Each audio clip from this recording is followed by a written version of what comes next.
जय हिंद दोस्तों। आज के इस इम्पॉर्टेंट लेक्चर में हम सभी डिस्कस करेंगे वीकली करेंट अफेयर्स को। तो आप इस पूरे लेक्चर को बहुत ही ध्यान से लास्ट तक जरूर देखिएगा। लास्ट में आपसे क्वेश्चन पूछा जाएगा जिसका आंसर कमेंट बॉक्स में बताना है। तो चलिए आज का पहला और इम्पॉर्टेंट क्वेश्चन डिस्कस करते हैं। तो पहला क्वेश्चन है, किस राज्य सरकार ने समान नागरिक संहिता यानी यूसीसी लागू करने की घोषणा की है? आंसर हो जाएगा पश्चिम बंगाल। तो पश्चिम बंगाल की सरकार ने हाल ही में यूसीसी लागू करने की घोषणा की है। तो ये विधेयक पेश किया गया है 29 जून 2026 को।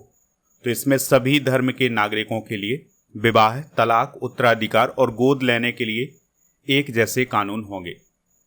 अगला क्वेश्चन है, हाल ही में भारत और किस देश के बीच यूपीआई समझौता हुआ है? आंसर हो जाएगा सेशेल्स। तो मोदी जी हाल ही में सेशेल्स देश की यात्रा पर गए थे। इसी यात्रा के दौरान भारत और सेशेल्स के बीच में यूपीआई समझौता हुआ है, यानी अब सेशेल्स देश में भी यूपीआई के माध्यम से पेमेंट हो सकेगा। अगला क्वेश्चन है, भारत के 96वें ग्रैंड मास्टर कौन बने हैं? आंसर हो जाएगा एथन वाज।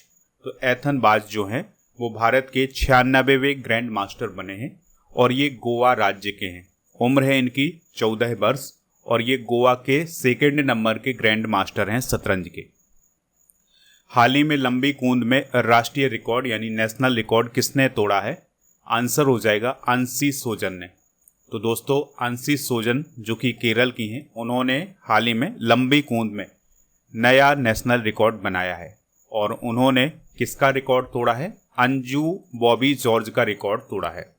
तो दोस्तों अंशी सोजन ने 6.85 मीटर छलांग लगा करके ये रिकॉर्ड तोड़ा है और जो अंजू बॉबी जॉर्ज थी उन्होंने 6.83 मीटर की छलांग लगाई थी। अशोक वासवानी किस बैंक के एमडी और सीईओ थे जिन्होंने अपने पद से अशोक वासवानी किस बैंक के एमडी और सीईओ थे जिन्होंने अपना पद छोड़ने का ऐलान किया है?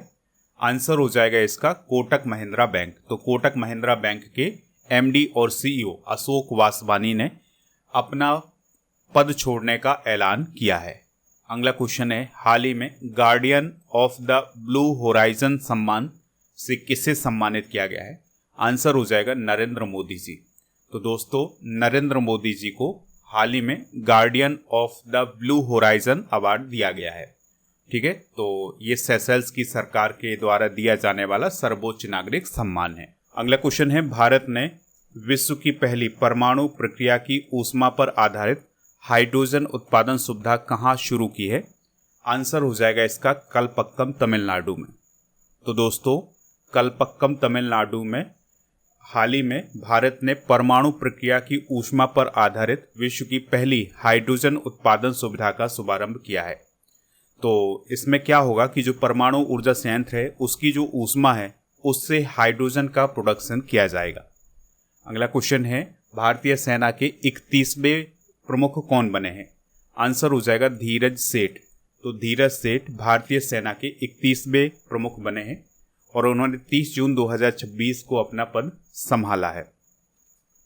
अगला क्वेश्चन है, भारत ने विश्व रोइंग कप में कौन सा मेडल जीता है? तो भारत ने गोल्ड मेडल जीता है। तो दोस्तों भारत ने विश्व रोइंग कप में पहला गोल्ड मेडल जीता है। ये प्रतियोगिता ल्यूसर्न स्विट्जरलैंड में आयोजित की गई थी। तो इसमें लक्ष्य और उज्जवल कुमार सिंह की जोड़ी ने ये गोल्ड मेडल हासिल किया है और ये दोनों खिलाड़ी भारतीय सेना में हवलदार हैं। तो उन्होंने light weight men's double sculls स्पर्धा में ये गोल्ड मेडल हासिल किया है। अगला क्वेश्चन है, सऊदी अरब जल संसाधन सहयोग समझौता कहाँ हुआ है? तो ये अभी हाल ही में जेद्दा में हुआ है जो कि सऊदी अरब में है। बीवीजी रामजी अधिनियम 2025 कब लागू हुआ है? तो 1 जुलाई 2026 को ये अधिनियम लागू हुआ है। इसका फुल फॉर्म है विकसित भारत गारंटी फॉर रोजगार एंड आजीविका मिशन ग्रामीण। 1 जुलाई 2026 को ये भारत में लागू हो गया है। इसका उद्देश्य ग्रामीण परिवारों को रोजगार की गारंटी देना।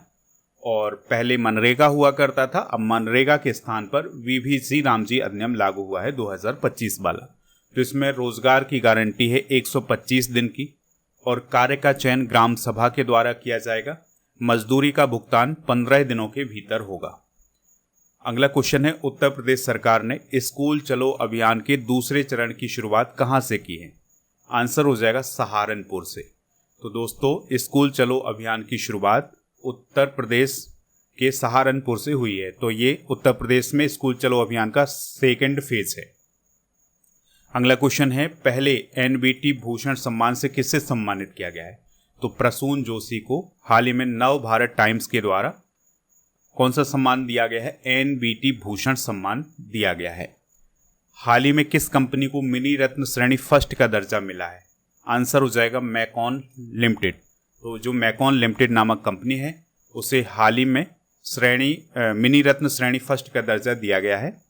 और मैकॉन कंपनी के बारे में अगर हम बात करें तो 1959 में इसकी स्थापना हुई थी। रांची झारखंड में इसका हेडक्वार्टर है। अगला क्वेश्चन है, विदेश सचिव विक्रम मिस्री का जो कार्यकाल है वो किस तिथि तक बढ़ाया गया है? तो उनका कार्यकाल 14 जुलाई 2027 तक के लिए बढ़ा दिया गया है।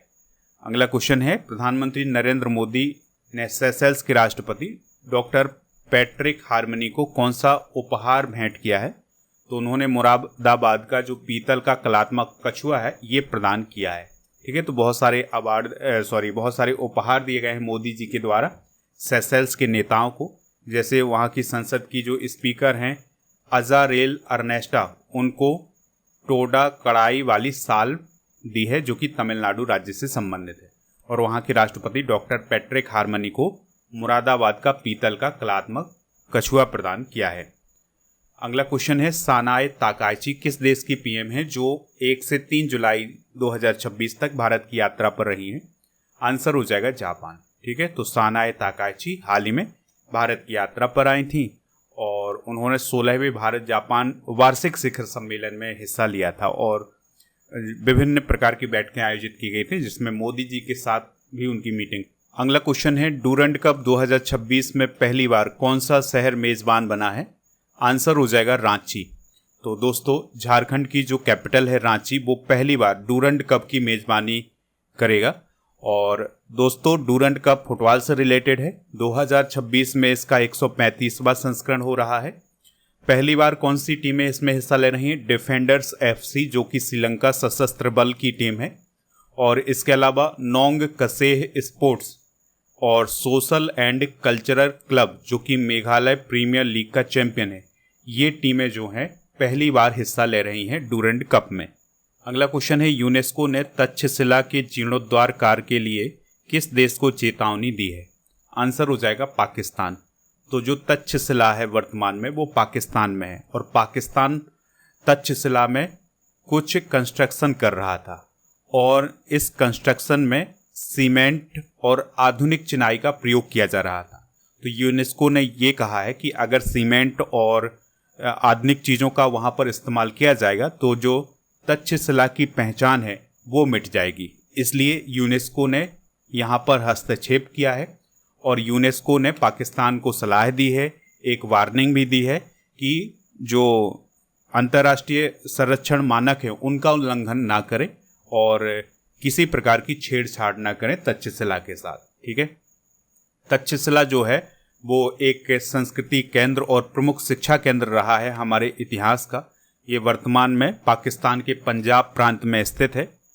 6वीं शताब्दी ईसा पूर्व से 5वीं शताब्दी ईस्वी तक इसका काल रहा है और यहाँ पर वेद, आयुर्वेद, गणित, राजनीति, युद्ध कला और दर्शन जैसे विषय रहे हैं। इसके अलावा यहाँ के प्रमुख विद्वान चाणक्य, चरक और पाणिनि जैसे विद्वान रहे हैं। अगला क्वेश्चन है, अबेलार्डो डे ला एस्प्रिएला किस देश के राष्ट्रपति बने हैं? तो वो कोलंबिया देश के राष्ट्रपति बने हैं। ठीक है, तो कोलंबिया में राष्ट्रपति चुनाव हाल ही में हुए थे तो उसमें अबेलार्डो डे ला एस्प्रिएला ने जीत हासिल की है। कोलंबिया की बात करें तो ये दक्षिण अमेरिका महाद्वीप का एक देश है। बोगोटा इसकी राजधानी है और कोलंबियाई पेसो यहाँ की करेंसी है। वेनेजुएला, ब्राज़ील, पेरू, इक्वाडोर और पनामा से इसकी सीमा लगती है। भारत की सबसे ज़्यादा अंतर्राष्ट्रीय विकेट लेने वाली महिला क्रिकेटर कौन बनी है? आंसर हो जाएगा दीप्ति शर्मा। तो दीप्ति शर्मा जो है वो भारत की सबसे ज़्यादा विकेट लेने वाली महिला क्रिकेटर बनी है। उनके नाम 356 इंटरनेशनल विकेट हो गए हैं।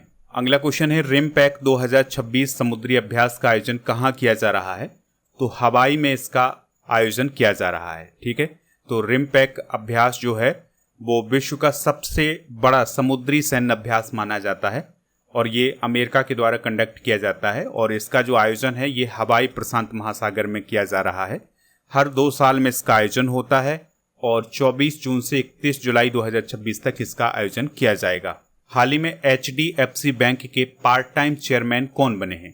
तो राजीव कुमार जो हैं वो HDFC बैंक के पार्ट टाइम चेयरमैन बने हैं और राजीव कुमार जी पूर्व मुख्य चुनाव आयुक्त भी हैं, इस बात को भी आप याद रखिएगा। HDFC बैंक का जो फुल फॉर्म होता है वो होता है हाउसिंग डेवलपमेंट फाइनेंस कॉरपोरेशन। 1994 में इसकी स्थापना हुई थी। मुंबई महाराष्ट्र में इसका मुख्यालय है। शशिधर जगदीशन इसके CEO हैं और ये निजी क्षेत्र का बैंक है। RBI ने कार्यकारी निदेशक के रूप में किसे नियुक्त किया है? आंसर हो जाएगा इसका रविशंकर को। ठीक है, तो रविशंकर जो हैं वो RBI के कार्यकारी निदेशक हाल ही में बने हैं। भारत का पहला अपतटीय हवाई अड्डा किस राज्य में विकसित किया जाएगा? तो ये महाराष्ट्र में विकसित किया जाएगा। 71वां अंतर्राष्ट्रीय मौसम विज्ञान संगठन पुरस्कार 2026 किसे प्रदान किया जाएगा? तो डॉक्टर फ्लोरेंस रेबियर को प्रदान किया जाएगा जो कि फ्रांस। भारतीय वायुसेना के 51वें उप प्रमुख यानी vice chief of air staff कौन बने हैं? तो इसका जो राइट आंसर हो जाएगा वो हो जाएगा आशुतोष दीक्षित। तो ये थे दोस्तों आज के करंट अफेयर्स के क्वेश्चन। आप स्टडी करके ऐप को इंस्टॉल करके प्रीमियम कोर्स वाले ऑप्शन पर जा करके हमारे कोर्स प्राप्त कर सकते हैं। इसके अलावा प्रीमियम कोर्स वाले ऑप्शन पर बहुत सारे कॉम्बो पैक मिल जाएंगे। कॉम्बो पैक को आप जरूर ज्वाइन करिएगा और मंथली करंट अफेयर्स की जो ई बुक है वो प्राप्त कर सकते हैं। आज आपके लिए क्वेश्चन है जिसका आंसर कमेंट बॉक्स में बताना है। भारत के नए थल सेना अध्यक्ष कौन है? जो भी इसका राइट आंसर हो कमेंट बॉक्स में हमें जरूर बताइएगा। टेलीग्राम चैनल को ज्वाइन कर लें और ऐप पर जाकर के ई बुक PDF ये सभी प्राप्त कर सकते हैं।